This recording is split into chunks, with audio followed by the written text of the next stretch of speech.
On se retrouve chaque semaine ici dans la bibliothèque de Patrice pour découvrir avec nous des histoires fascinantes. Bonjour Patrice. Bonjour Bertrand.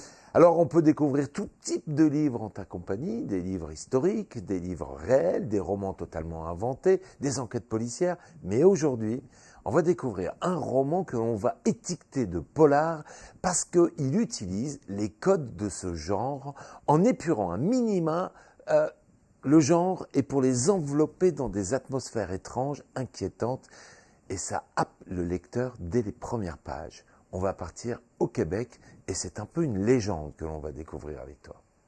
Alors, c'est un peu une légende. C'est vrai, ça. J'avais pas pensé à ça. Mais en fait, il y a une histoire d'un vieil homme, un vieux trappeur, qui est mort depuis longtemps parce qu'il était tombé amoureux d'une femme.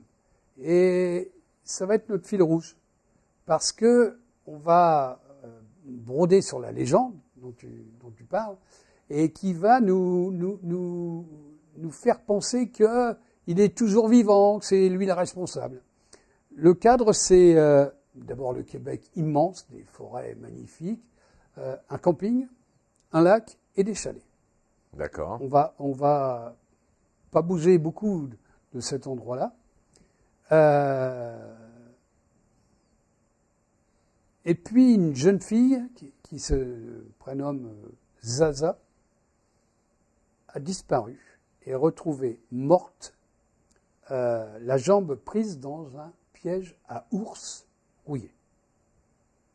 Ce piège à ours, alors je reviens sur la notion de légende, parce que ce piège à ours, il peut appartenir, il est tout rouillé, tout vieux, il ne peut appartenir qu'à notre trappeur illustre. Alors ça se passe dans une région qui est mitoyenne entre le Québec français donc et le Maine américain. Et malgré tout, bien qu'on sache qu'il va y avoir d'autres morts, et je vais en parler dans quelques instants, malgré qu'on sache qu'il va se passer des choses horribles, on suit l'inspecteur. Alors c'est assez drôle parce qu'il s'appelle Michaud comme elle. Je ne sais pas pourquoi elle a voulu que l'inspecteur. Il y a sûrement une raison.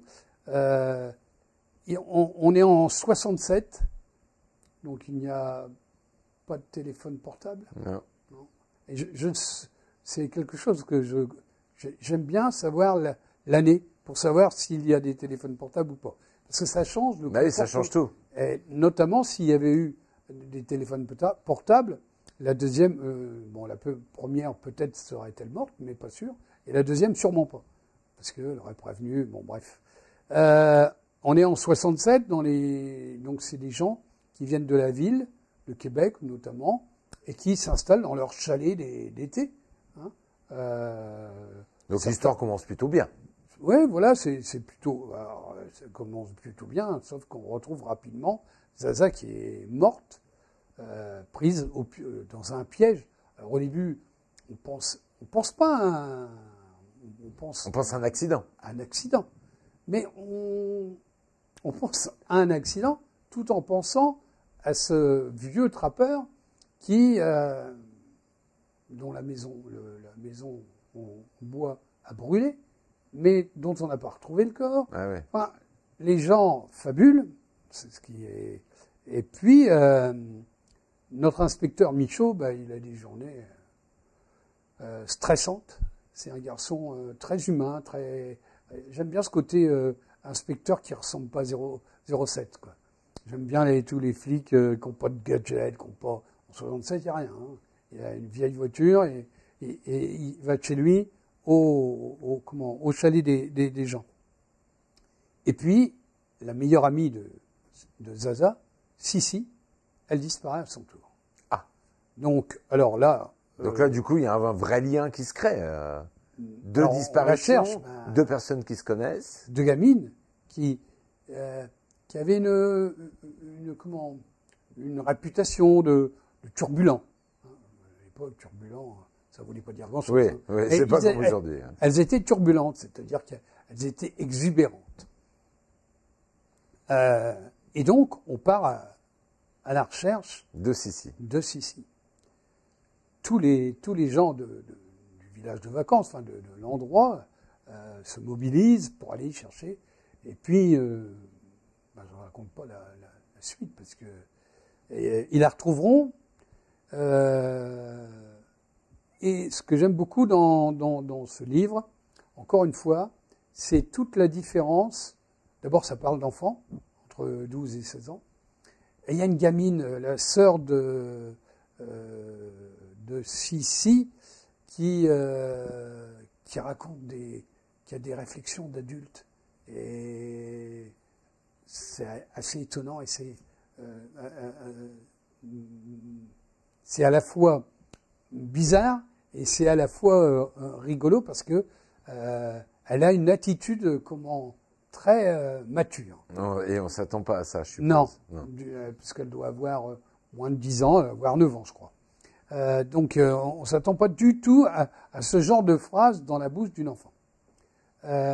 Donc c'est un livre qui est un peu dérangeant, parce que disparition d'enfants, de gamines, d'entre 12 et 16 ans, c'est comme il y a quelque temps, j'avais parlé d'un livre sur c'était que des garçons qui étaient au bagne. Là, c'est dérangeant, c'est perturbant, mais c'est malgré tout intéressant. Et c'est un livre qu'on ne peut pas lâcher, parce qu'on veut savoir s'il va y avoir d'autres. D'abord, si Sissi va être vivante, comment réagissent les gens, comment, au bout d'un moment, on s'en prend un petit peu à l'inspecteur, en disant qu'il ne trouve pas. Bah oui. Voilà, c'est de sa faute à lui. Il y a une part très sombre de l'être humain qui est abordée, des êtres humains. Mais ensuite, on découvrira la solidarité, et après viendra, au début, il y a la solidarité, après l'animosité, la suspicion entre voisins. Ah bah oui. Ah bah oui. Ah oui. Parce que comme on ne trouve pas l'auteur, pourquoi, ouais.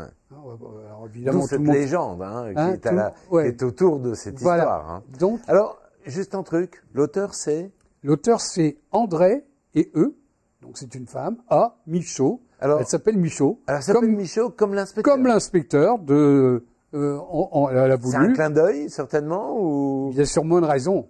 C'est pas quelqu'un qui a écrit beaucoup. Enfin, en tous les cas, en français, je n'ai que 2 livres d'elle. Et c'est un livre que je vous recommande. Merci beaucoup, Patrice. Un roman qui va vous hypnotiser, une atmosphère vraiment atypique, une atmosphère puissante, portée par une plume rare et superbe. À la semaine prochaine, Patrice. C'est tout à fait d'accord.